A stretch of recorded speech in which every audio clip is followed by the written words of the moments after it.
वृक्ष के नीचे मिट्टी से निर्मित सावित्री सत्यवान और भैंसे पर आरूढ़ यमराज की मूर्तियां स्थापित करके पूजन करना चाहिए तथा वृक्ष की जड़ों में जल अर्पित करना चाहिए।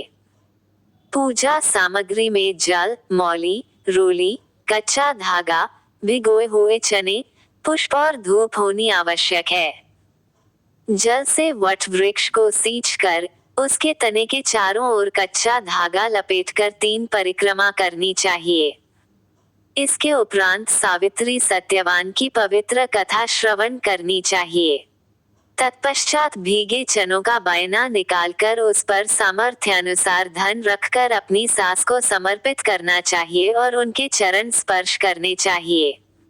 कथा का प्रारंभ। प्राचीन काल में मध्य देश के प्रतापी राजा अश्वपति थे। उन्होंने अपनी महारानी के साथ मिलकर संतान प्राप्ति की कामना से देवी सावित्री का विधिपूर्वक व्रत और पूजन किया।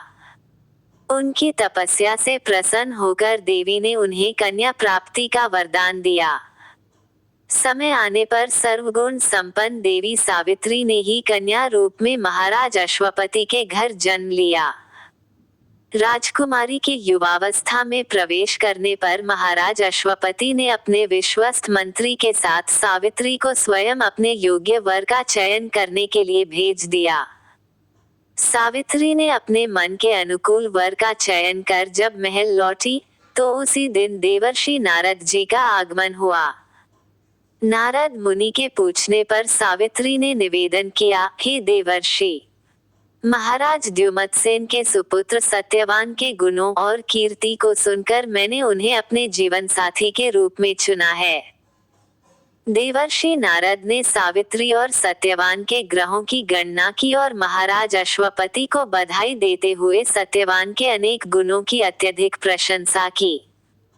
परंतु साथ ही उन्होंने ये भी बता दिया कि सावित्री की 12वीं वर्षगांठ पर सत्यवान का देहांत हो जाएगा।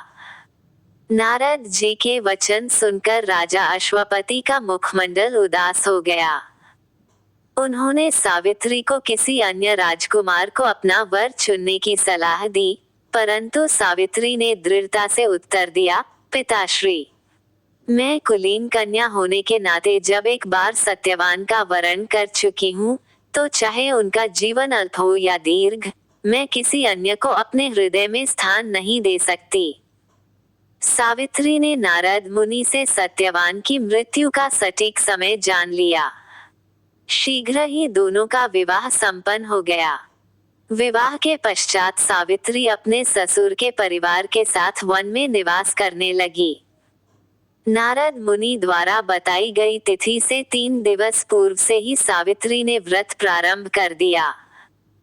जब नारद द्वारा निर्धारित तिथि आई और सत्यवान वन में लकड़ी काटने के लिए जाने लगे, तो सावित्री ने सास ससुर से अनुमति लेकर उनके साथ जाने का निश्चय किया। वन में पहुंचकर सत्यवान एक विशाल वृक्ष पर चढ़कर लकड़ी काटने लगे। वृक्ष पर चढ़ने के कुछ समय पश्चात उनके मस्तक में असहनीय पीड़ा होने लगी। वे शीघ्र नीचे उतर आए।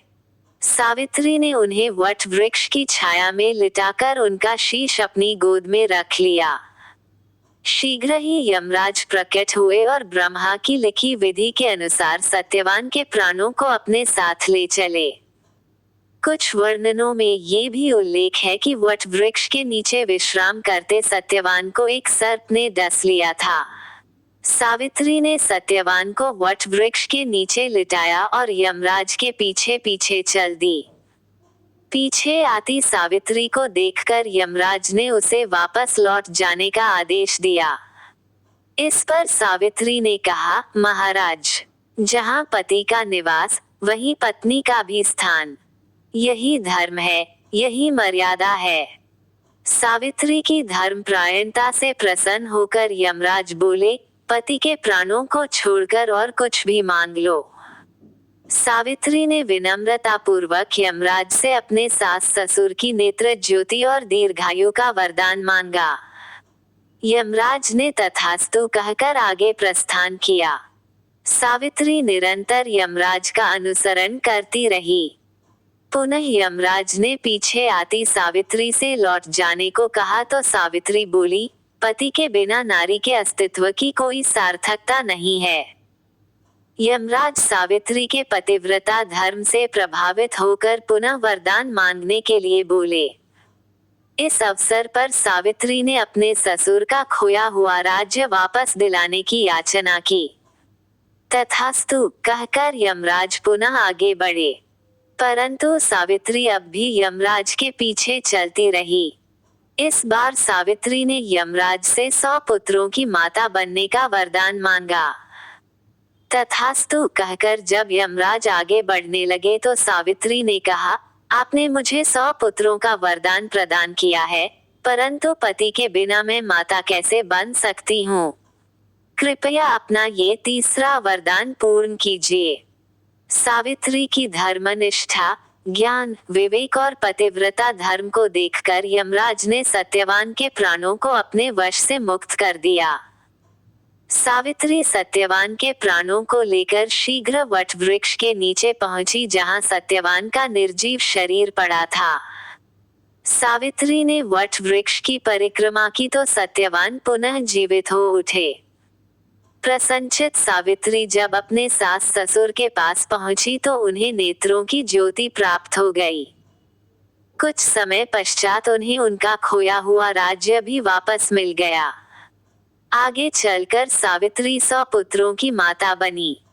इस प्रकार चारों दिशाओं में सावित्री के पतिव्रता धर्म, बुद्धिमत्ता और त्याग की कीर्ति गूंज उठी।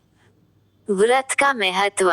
जो सुहागिन स्त्रियां वट सावित्री का व्रत विधि विधान से करती हैं और इस पवित्र कथा को श्रद्धा भक्ति से सुनती हैं, उनके पति को दीर्घायु प्राप्त होती है और उनका दाम्पत्य जीवन सुखमय रहता है। हे सावित्री माता, हे यमराज, जैसे आपने सावित्री को उसके पति के प्राण वापस दिए, वैसे ही सभी सुहागिन स्त्रियों के पति को दीर्घायु प्रदान करें।